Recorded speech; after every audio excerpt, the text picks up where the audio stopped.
ये उस महान शख्सियत का घर है जो संग्रहालय में बदला गया है।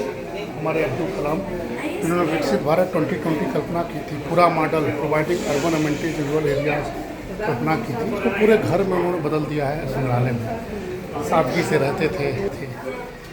ये देखिए सारी गैलरी उनके नाम पर पूरी दिल्ली में जीवन कर है। इसी घर पर बहुत सादगी से रहे हैं, झोपड़ी में रहे हैं, भारत रत्न बने, मिसाइल मैन बने, इंटरव्यू में कटे, हिम्मत नहीं हारे, ज्ञान के लिए हमेशा तरसते रहे। पोखरण के समय के वो हीरो रहे हैं।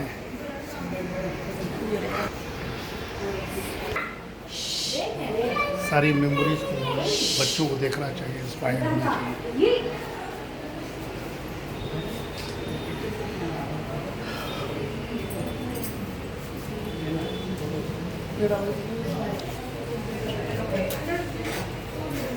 उनकी dream,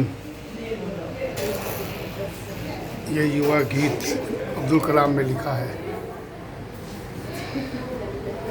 As a young citizen of India, armed with technology, knowledge and love for my nation, I realize small aim is a crime. उन्होंने कहा था सपना बड़े देखो, छोटे सपना नहीं देखना चाहिए।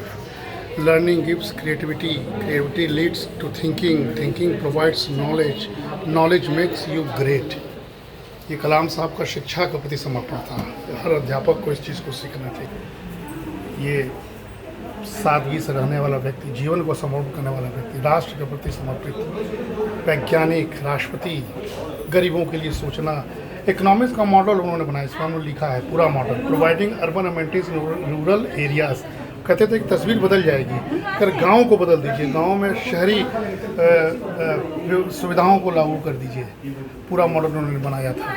और साथियों 2020 का विजन, विकसित भारत पहली बार 2020 अब्दुल कलाम ने कहा था। अब मोदी जी उसको 2047 में ला दिए। तो इनका एक कल्पना करें, सपने बड़े देखो, सपने छोटे मत देखो। उनके इस संग्रहालय में आया हूँ, उनका ये निवास यही आसपास है। साधारण से झोपड़ी में रहते थे। आप लोग इसका देखिए।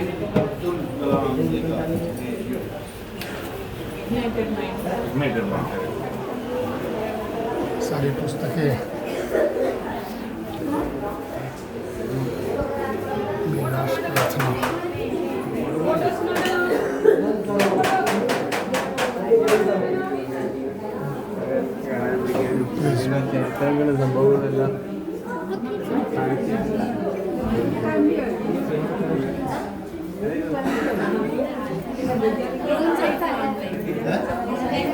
ये उनके सारे मॉडल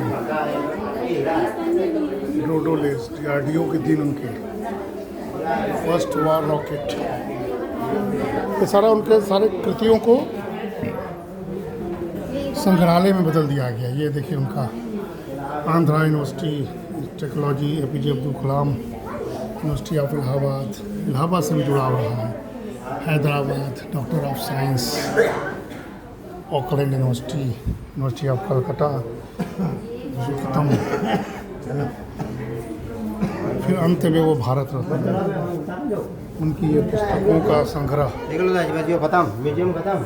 पुस्तकों का संग्रह, पूरा उनका ये छवि।